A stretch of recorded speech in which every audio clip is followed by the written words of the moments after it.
ifs that combine in a million different ways to make that moment possible. And if you need to hear that sentence again, no shame.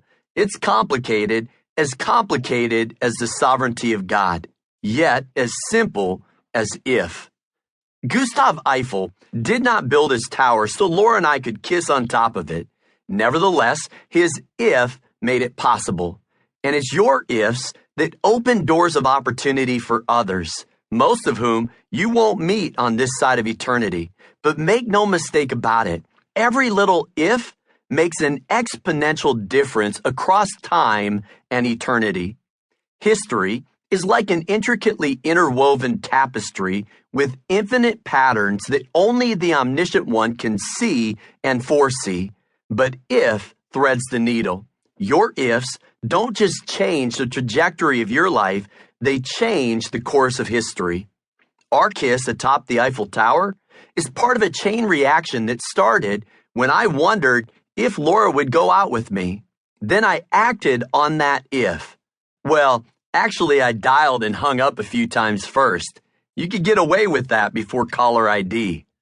Long story short, one if led to another if, which led to I do. The net result? 22 years of marriage and 3 ifs named Parker, Summer, and Josiah. If you stop and think about it, everything begins with if. Every achievement from the Nobel Prize to the Oscars begins with what if.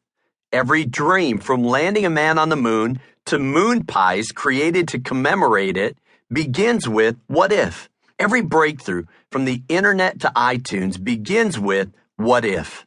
There are 1,784 ifs in the Bible. Most of those ifs function as conditional conjunctions on the front end of God's promises.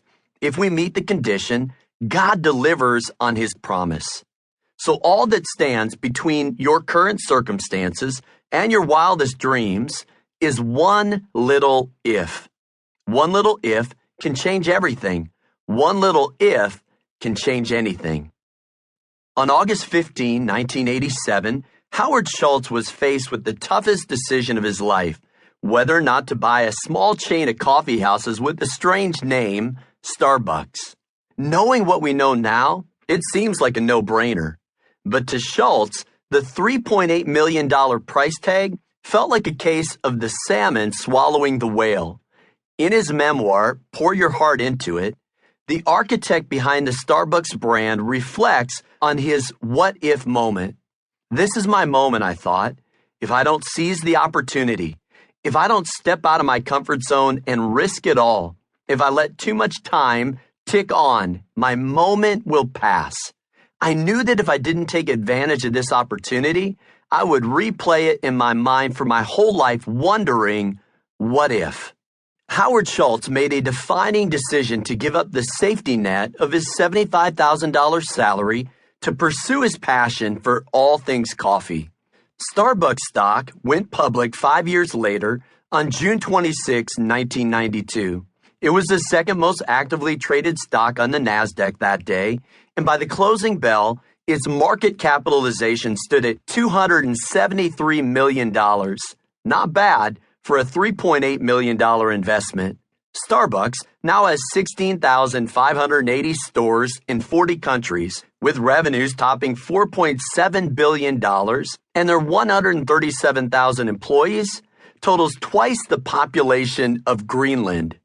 By conservative estimates, Starbucks sold 3,861,778,846 cups of coffee last year, not to mention the other 87,000 possible drink combinations.